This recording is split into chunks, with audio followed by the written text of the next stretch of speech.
Let me tell you about my friends over at Citrus America and their amazing juicing equipment. They're revolutionizing the way you enjoy freshly squeezed juice. They're at the best hotels, restaurants, and markets. Their mission is simple. Develop a unique consumer experience with on-premise juicing, deliver healthy taste options to clientele, and juice more faster. It's that easy. Citrus America supplies the highest quality juicing equipment and solutions in the industry.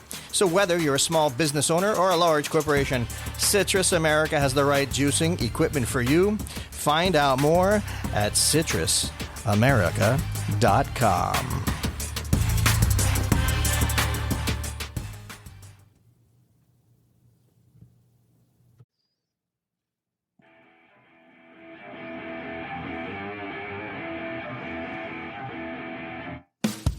Hello, food fam. This is the Walk and Talk podcast, and I'm your host, Karol Fiadini. Today, we will be, well, it's story time with Chef Jeffrey Schlissel of the Hollywood Schlissels.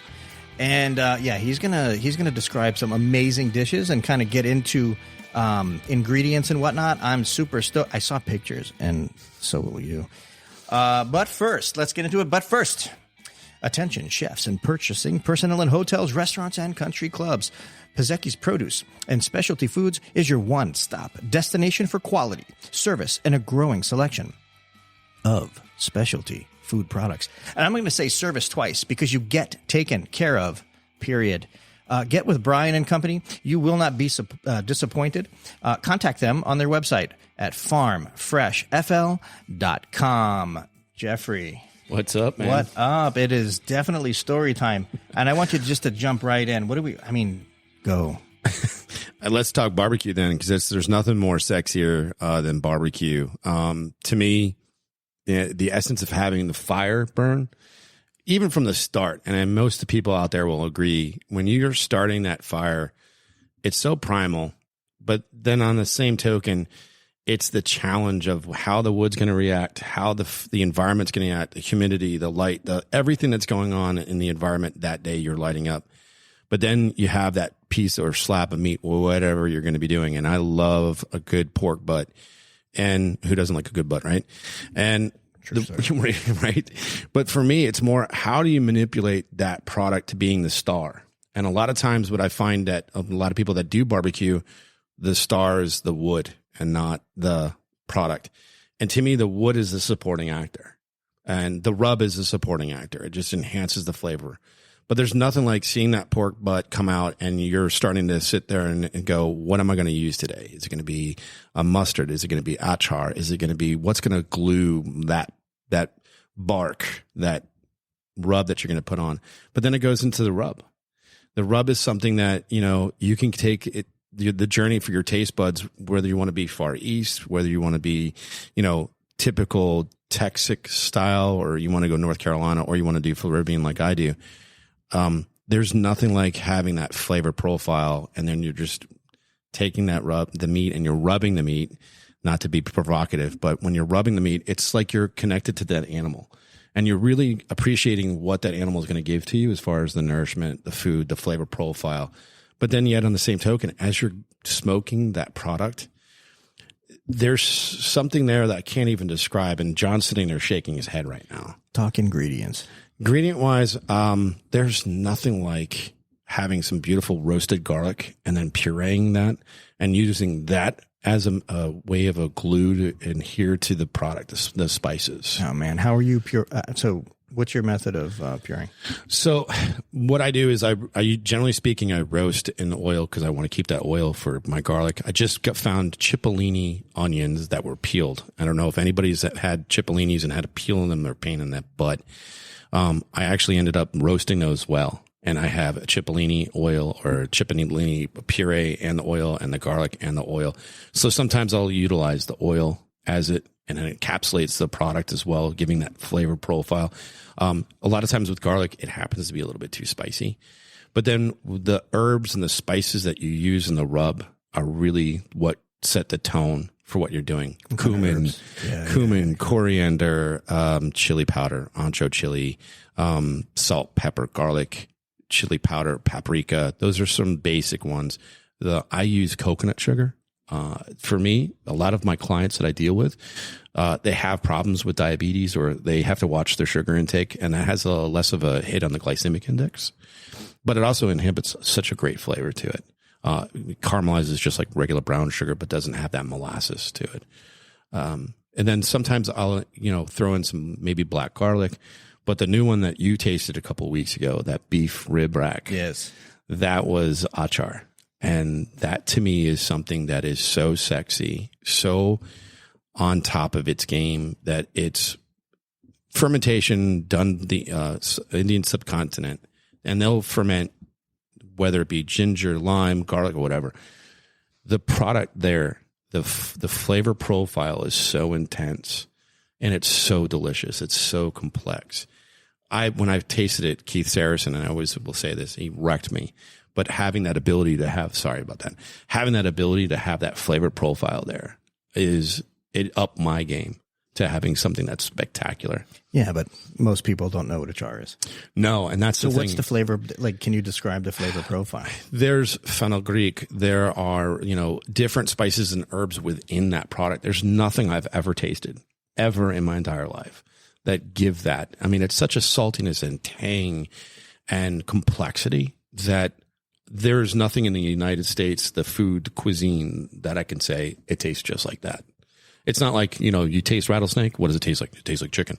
It's not like a product we've ever had. But tangy, salty, heavy on the heavy salt flavor. No, yes, not really. It's not like it's the lacto fermentation. It's not like sauerkraut. It's not going to turn sour. It doesn't have that bite to it as much. It has such diversity in it. There's so many different layers. All right, so you got the rub. You got your herbs and spices. Yep.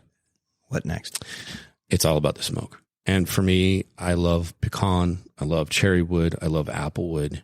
And what you do with that, for me in specific, I love to give a kiss, just a hint, because to me, again, going back, when you have hickory or mesquite, and a lot of guys out there, a lot of ladies out there who do smoke barbecue, it happens to overpower the food. To me, again, it should be something, hey, I'm over here, where the pork is right in front of your face like a Sam Kinison, but not screaming at you like Sam Kinison. But the pork flavor's there. I'm so holding myself back. I know you are. I definitely will say this. The one part I love about cooking the pork or anything I'm smoking is that the chef's taste. They have the devil's and the angel's cut. The chef's cut is that bark where as it's cooking, you see it and it's just dangling off the side, and you're like, when you say bark, yeah, the average person doesn't call it bark. Bark, right? What is it? So bark is the char on the actual protein that you're cooking. It's caramelization of the rub, if you have the rub, or if it's the Maillard reaction of the cooking process in itself. Generally speaking, when you're smoking between 250. I like to smoke around 300. That's just me, who I am. It gives a better flavor profile to me and what the end product does and how you break down the muscle. And at 300, it says a lot about you. Right. Yeah, absolutely. Overachiever. Correct. But tenfold. You're an overchar. Yeah, overchar. But I think there's something to it when you have not burnt, when you have char on something, it's mesmerizing to me. I think the chef down in Argentina, which slips my mind right now, it's Francis, and I can't remember his name. He's got 30-something different restaurants, and he cooks only open flame. And part of his cooking technique is he'll take raw vegetables and put them in the ash, so it immediately gets charred on the outside. There's something to say about cooking that style. The subcontinent of India, when they caramelize onions, they don't use sugar. We have a tendency in the United States to use sugar to caramelize the onions. It's a 2-hour process to make caramelized onions when you're making Indian food. But the end result you get, mind-blowing. It is literally the best thing you've ever put in your mouth. And you can get dirty with that one too. Sure you can. Yeah. Sure you can. This is a PG-17 show. Yeah. So, all right. Now what? So 300 degrees. Once it's done, obviously if you have the bone in, and the bone just slips right out. What piece of meat we have? You have the shoulder, so it's basically the Boston butt. Okay. And everyone gets confused And I have a pig tattoo on my left arm. And I always, when I show people that, they're like, oh, the butt's not the butt? No. Back in the old times when they brought the pigs over and they were processed in the Northeast, which is Massachusetts, in Boston, they put them in a vessel called a butt. So Boston butt, and that's how they shipped them across the United States. So it's actually just behind the head on the upper part. So you have the picnic and then you have the butt. The butt is what I like to use. When I do use the butt, most Cuban restaurants will use the picnic to make their Cuban sandwiches or roast the pork aspect of it, and then their ham is in the back. So the ham is actually the butt of the animal. I love using that pork butt because the way it shreds, there's so many different layers when you cut open that piece of meat and you're starting to pull the meat.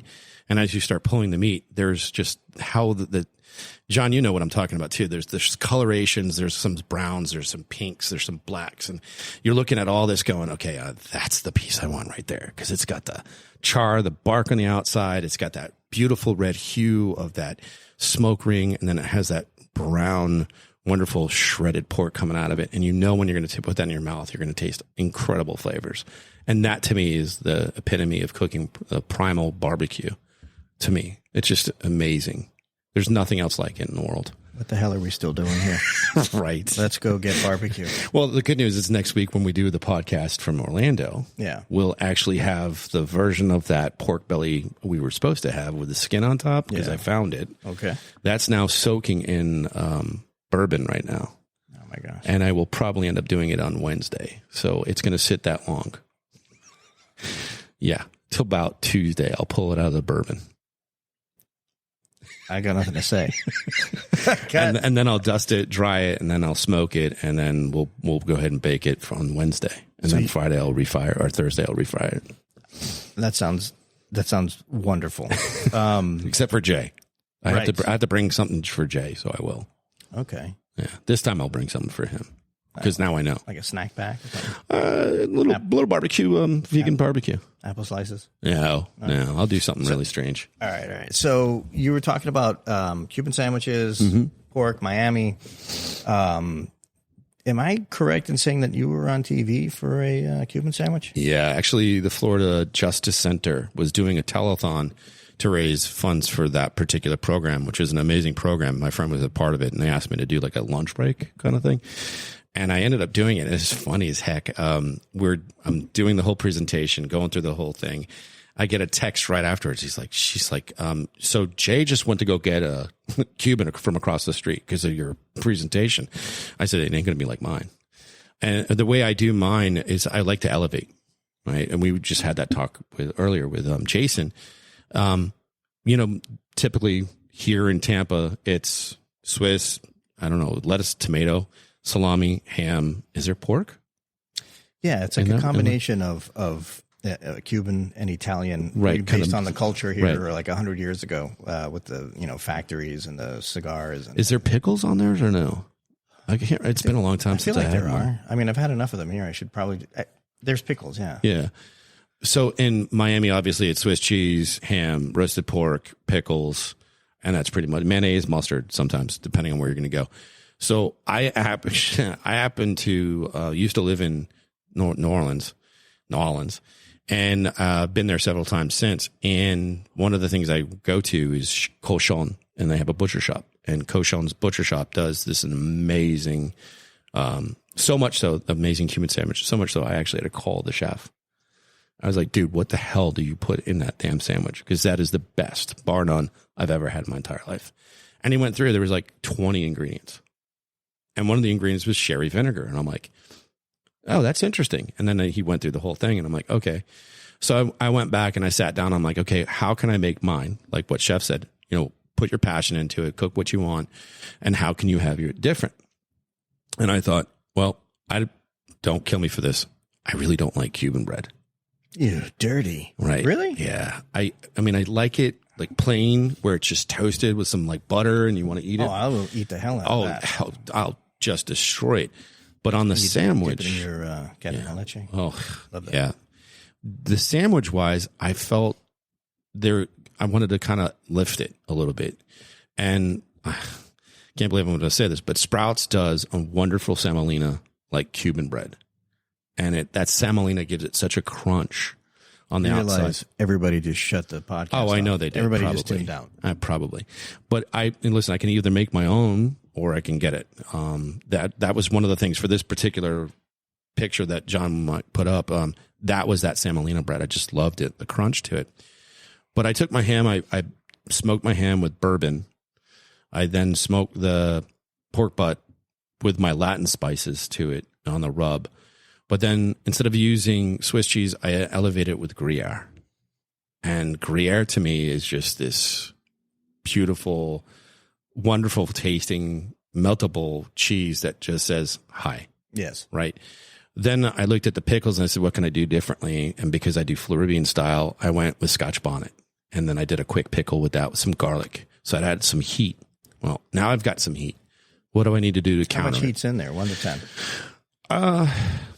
I do it more for the American palate, not the Jamaican palate. So I would probably say about 3 to 4. I don't want to go too extreme because I want people to enjoy it. I want it to be there as a hint. How I counter it is I use guava paste, and I make a guava aioli, and then I make a Dijon aioli. So I have 2 aiolis on there, so they don't compete. One is that salty mustard flavor that guava hints in and comes in and says, hi, I'm here, just to kind of cool everything out, make it balanced. And then I go from there and I just build the sandwich up that way. And it just, the crunch, the flavor profile, the bourbon, everything comes through. And it's, for me, when we put it on the old menu or the back at the old restaurant, it was one of our number 1 sellers. And it will be on when I do my new concept, it's going to be one of the ones that are going to be on the new concept as well. I mean, that sounds incredibly delicious. I want to make it for you guys. I was driving over here. I'm like, I got to make them that damn human sandwich. You really never need permission. Like, it's kind of like, just do it. We'll definitely you'll enjoy yourself. It's going to find a home. I promise. Yeah. In your belly. In my belly. So what do you mean the concept? What do you got going on? So we've talked about it before. You've got to think, but maybe it's a new listener. What do you got going on?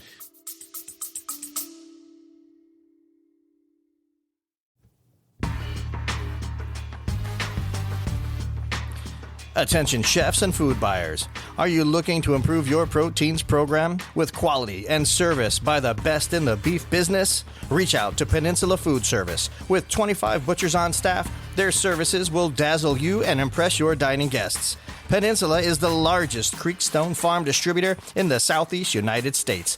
Let the gang at Peninsula Food Service cut your beef burdens away and ask about their dry-aged program. Look them up at peninsulafood.com.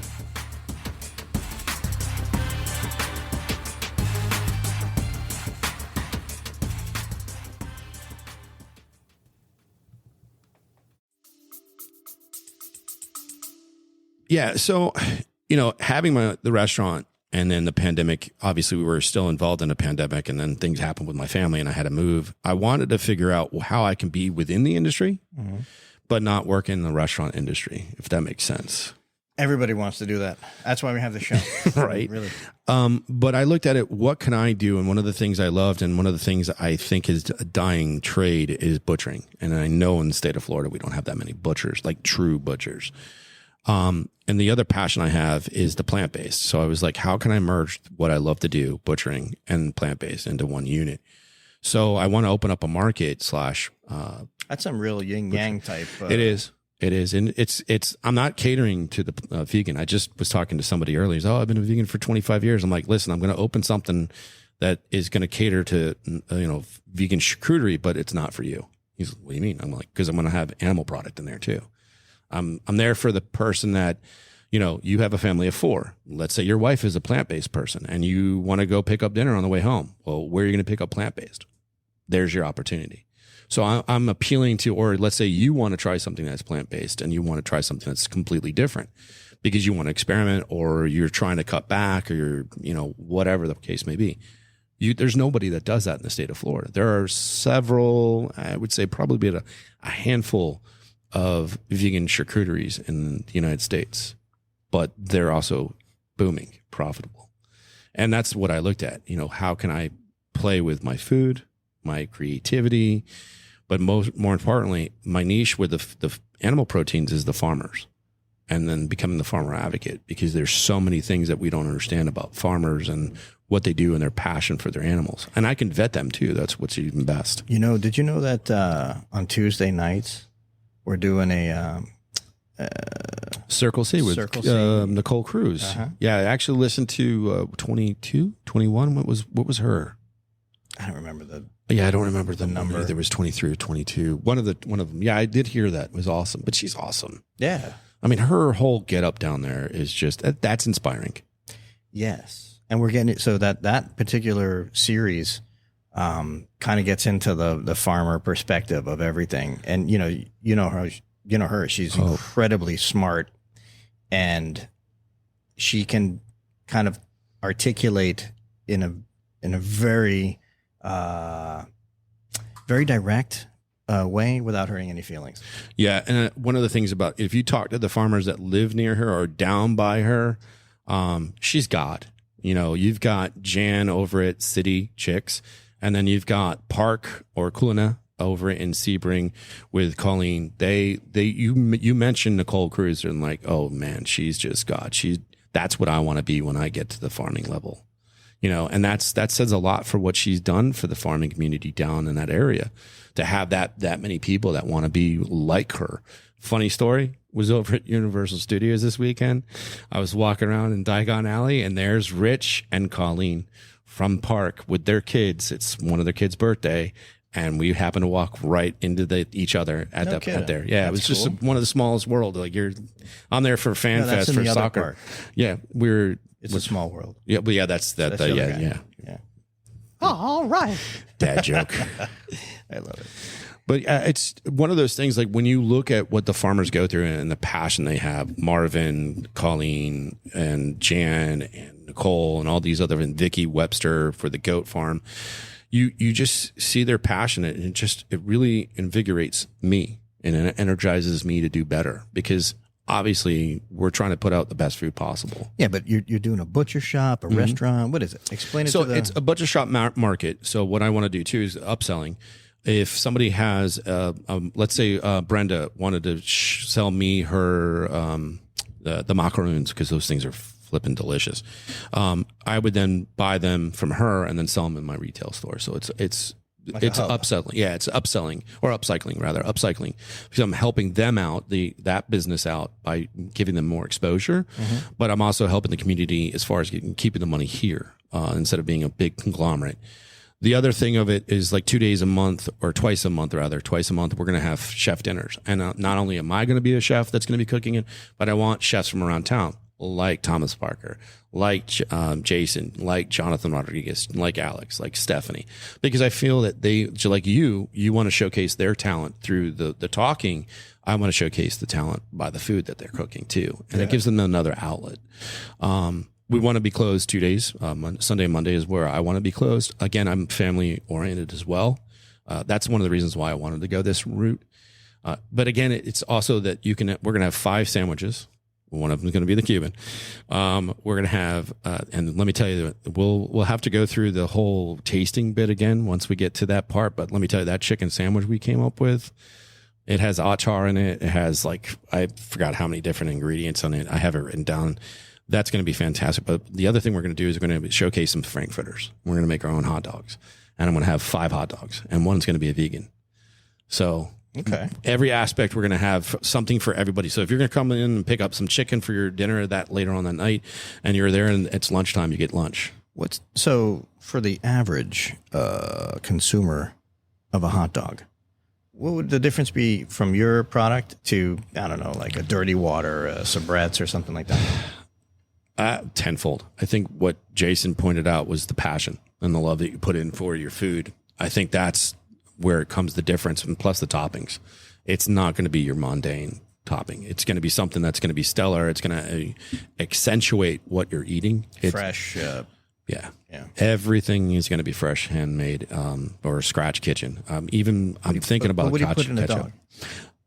Well, customarily, or what I'm going to be doing? 100% beef product. I'm not doing any pork. I'll do sausages, but not in the hot dog. I'm going to keep it all beef product, just because I don't want to segregate anyone else that would want to come in, and if my product has pork in it. But I think a dog is a dog for the most part. What you're putting into it, it's the toppings that go on top of the dog that really make the experience more worthwhile. There's a place called Hot. I presume you're going to be making all your scratch. Everything. Oh yeah, charcuteries, everything will be made from scratch. We're going to be using something called koji. Koji is an accelerant, or for the lack of better terms, an accelerant when you're fermentation. And it's made from rice, believe it or not. And from the one strain, when you're looking at the chemical makeup, it can actually kill a human if it has that one more strand in it, or it is the most incredible thing that you can ever have in your life. And everyone on the listening to the podcast has had koji. You just don't realize it because it's called soy sauce. Ah, okay. That's a liquid amino. There's a liquid part of it. And then there's another one called miso. So miso is a derivative of koji. And if you take that and add it to certain products, it just enhances the flavor. It can dry out meat faster. You can actually dehydrate or go through the process of drying or dry aging meat from, X amount of days and taking it down to like 40%. Time. Yeah, but you're going to be left with a whole nother flavor profile in there too, right? Some different depth in that? Yeah, they're definitely going to have some different depths and different nuances and new complexities to it. But again, that's because that particular fermentation. But do you still have that that distinct aged meat? Yes. Is that still prevalent? That's like you have that nuttiness to number it. one. Mm-hmm. Yeah, you definitely, but you don't have that purplish green funk growing on the outside of it, so you're not losing 30% of the product from dry aging, like the true dry aging form. Yeah, you lose a lot. Yeah, you don't with koji. You actually shrink the product because it's being eaten by the fermentation or the bacteria growing on it, the good bacteria that's growing on the meat. Yeah. So it's an exceptional way of thinking to go outside the box. And there's a guy out in Ohio and Jeremy is his last name, I can't remember. He just got I think a nod from the beard. Oh yeah. He actually wrote the book called Koji. It's just my buddy Emerson Frisbee down in Palm Beach does it for Palm Beach Meats, and he owns a catering clandestine that he does a lot of koji, and he introduced me to it, and kind of like the geek in me went, oh my God. It was like, yes. So I want to learn as much as I possibly can. In fact, Keith Saracen's coming out with a fermentation book. I keep hearing about Keith. Yeah. We're on social media. Keith, man, I don't know if you're ever hearing this or what, but did you get here already? Yeah, he's coming down March. We're going to be part of Cater Source, actually. It's like March now. It's almost March. Yeah, definitely. I can't believe it's already February. Yeah, tell me about it. It's like blink your eye and it's already February. My kids are already talking about next Christmas. Well, my daughter did that the next day, but I think that's most kids. Yeah. Gotta love that. Love the children. So what? Right now, my biggest obstacle is finding the spot. Space. So you're looking for the Tampa Bay area, maybe Wesley Chapel, maybe Riverview. Valrico is a good one. Mm-hmm. Fishhawk. Fishhawk's not bad. And is it still vacant, the Fishhawk Pizzeria? Is it still, or somebody coming in there? I mean, as it seems, it's nothing, still right? vacant, yeah. Yeah, I reached out to them and they were like, spot. nope. Someone was taking it over. It wasn't available. I feel like that didn't go anywhere. I don't know. I should circle back maybe. I think you should. It is a good space, man. The last place that was there, they were there for quite a long time. Yeah, and here's the reason why it's taken so long. And just for the listeners, I did consulting for a big conglomerate for a while, and one of my biggest things was the build out that somebody does. You're not able to take the hood down with you. You're not able to take the grease trap. You're not able to take certain things out of the building, obviously. And just put that money, just to me doesn't make sense. It's almost like probably now, because of the inflation and all this other crap going on, it's probably $50,000. Yeah, it's a make or break right there. Right. And for me, it's like, even Jason, when we mentioned to him, he's like, what do you need? I'm like, he goes, what, 2,000? I'm like, that's the max. I'm not looking for anything big, because again, put out 2,000 square feet. Yeah. Yeah. Thank you. I want to focus on 5 sandwiches, 5 hot dogs, and I want to put out the best food we possibly can. Delivery? Oh yeah. Hell yeah. We're going to do it all. I'll do Uber Eats, but obviously there's going to be the charge for it. And one of the greatest things for me, I got with a credit card processor that, listen, if gas stations can charge a cash price or a credit card price, why can't restaurants? So my credit card processor that I've been using for over a year now, the credit card processor goes to the guest. I don't see a dime of that. I don't know. That's such a boomer thing to say. What's a boom? Because we were talking about boomers and what millennials hate. Right. So at the end of the day, you got to do like NFTs or... I thought about doing NFTs for my recipes. In conjunction with the cash. Have the spectrum here. I'll be honest with you. I'm looking at, I talked to a publisher about a cookbook that I'm in the process of writing right now. And I contemplated, do I want to do an ebook or do I want to do an NFT? Because NFTs, I mean, think about it. Anytime someone goes to purchase that recipe, whether it be $1, $3, whatever it is, they got to keep on paying for it. Mm-hmm. You buy a cookbook, it probably sits on the shelf and doesn't get pulled down again. Right. So I'm in that kind of like, I don't know which way I want to go with it. Maybe all three. I don't know. Well, when I was young, I was able to buy a sandwich for a nickel. Yeah, I mean, listen, dude. There's no nickels anymore, man. You ain't lying. And it was wooden. No, I don't know. So, look, at the end of it all, that sounds pretty cool, actually. And, let's like, can you get the show on the road, dude? Yeah, dude, trust me. I actually just joined the U.S. Chefs, Private Chefs Association, because I'm actually going to launch a private chef thing too and consulting, because I can't find something right now, and I got to do something because not just money. It's stir crazy. I want to get back into doing. My passion is cooking for people. I was born to do it, and I feel like I'm kind of like suffocating and dying because I'm not cooking. I'm not in front of a kitchen and cooking. Dude, I speak for John and a dozen other people in our circle here. Dude, cook, man. We will support your need to create. No, I appreciate that. John, Mr. Producer. I don't know about your weight, though, your waist. I'm going to have to work. I'm going to figure that out. I'll have to figure that out. I'm going to end up giving you a food addiction. I got to talk to my doctor and say, hey, how's my cholesterol? Can I still do this? Can I get on this? Can I do this thing? Hey, John, I was just saying, how long are we on here? We got 33? Yeah, we got so what's the update on the NRA, Serve Safe? You had some action there on. They posted online about how they were for the restaurant community and this and that, and I went to comment, and I noticed I wasn't able to. And then I looked again, and the post just before that, which was just like, hey, a Serve Safe, or their class is coming up, there were comments. And I was like, let me look into this. So I went on Instagram and actually went to their site and messaged them. I said, hey, how come you can't comment on this? And the response was, we turned that off on this post. We should go to another post. Go to a different post. Yeah, and I'll do that after this. But here's the thing that I believe. There's nothing that annoys me more so if you go to pick a news organization, right? Any one of them, if you they don't always have comments at all. Like, if you get I don't know, something from Fox or CNN or whatever, it comes out, you read the article or whatever it is, there isn't even an option. There's nothing. Right. I'm not going to share your article if you don't allow me to, comment. Mm-hmm. So I leave it, but it makes me angry. Same thing as like what you're saying, where they actually just shut the comments off on social media. Like, come on, dude. On that post, right? They shut it off. That's deliberate. Yes. Just as about as deliberate of them doing what they did to the restaurant industry. Very deliberate. And here's the thing. When you get caught with your hand in the cookie jar, I didn't realize. Was I doing something wrong? Let me shut my comments off. Exactly. If you're doing something in the right... By the way, so real quick, back up. What did they do?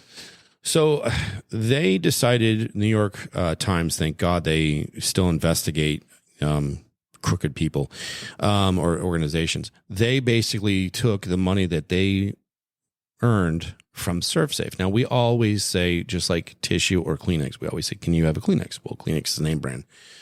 It's the food handler's guide. That's the whole thing. That's the FDA comes out with regulations. It goes to the food handler code. The food handler then goes to the different organizations that do food handler. Are you saying that people should blow their nose with the ServSafe? Well, no, there's a whole other way of blowing your nose in the state of Florida because we know that's a law. But what I'm saying is the ServSafe is the name brand. Yes.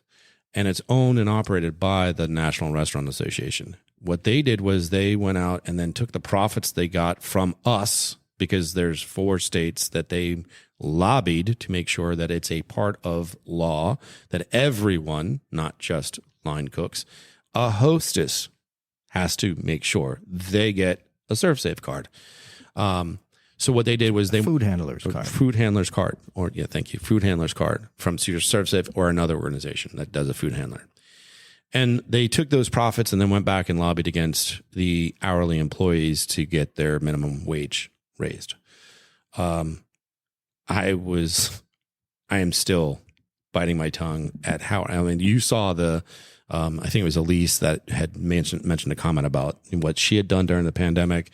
And then later on DM me directly, listen, if you want to delete that, fine, but I effing hate the NRA, what they did, what they stand for, and what they're doing.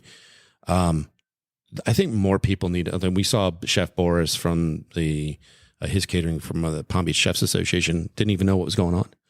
And just for the record, there's a legitimate conversation to be had about whether or not wages should or shouldn't be increased. But it's a conversation that needs to take place. And where the NRA went wrong, and where SafeServe went wrong, ServSafe. Went wrong is that they did it behind everybody's back. Yeah, and they weren't transparent.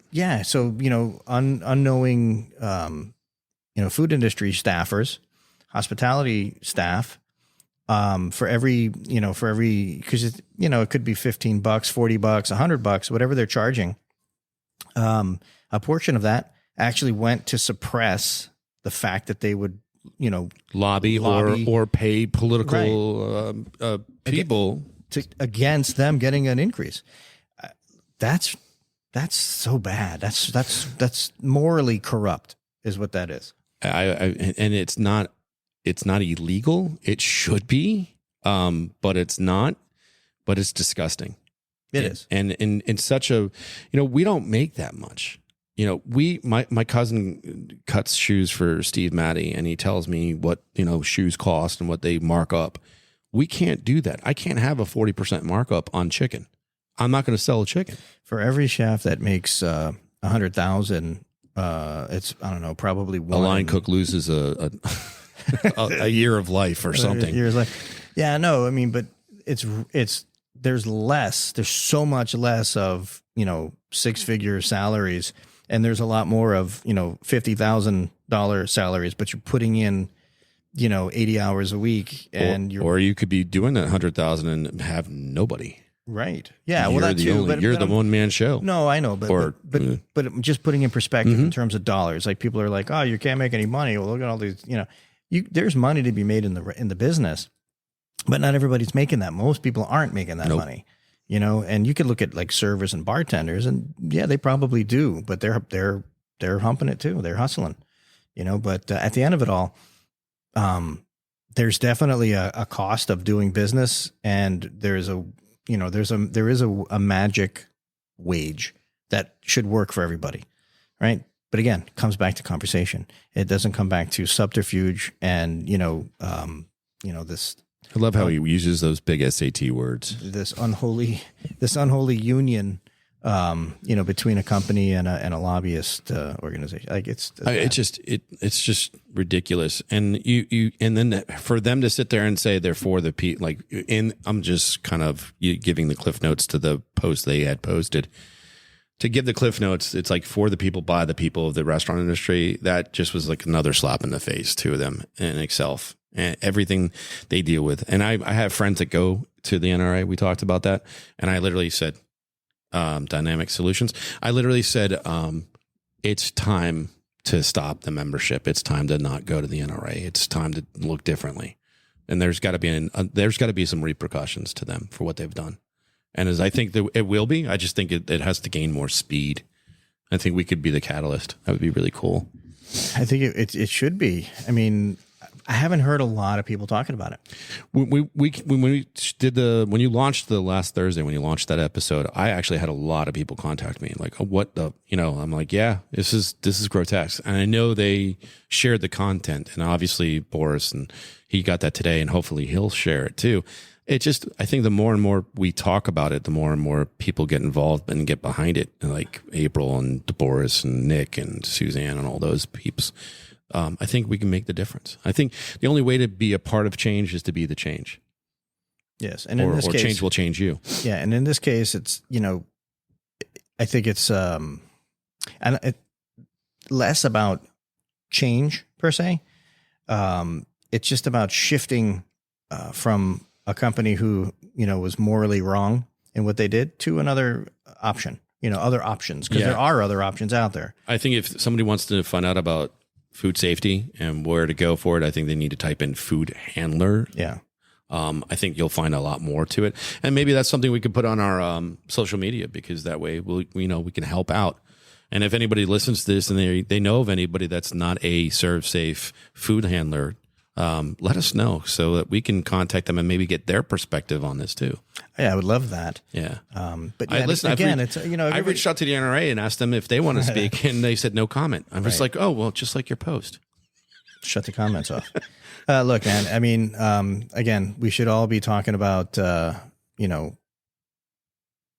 opinions, have the conversation, have the debate, and move forward, man. Move on. Just remember, opinions are like, the other thing, and everyone has one.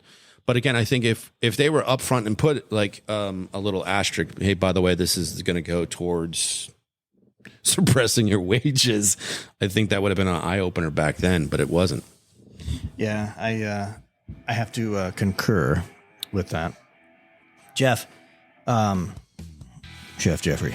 So pork belly next week, John. Pork belly, crunchy pork belly. Pork belly Jeff. That's what they call him in high school.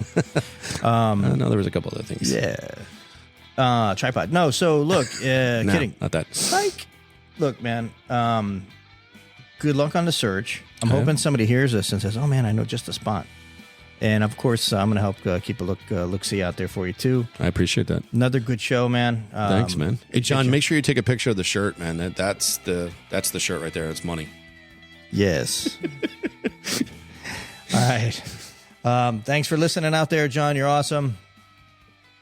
We, Pito, yes. We are out.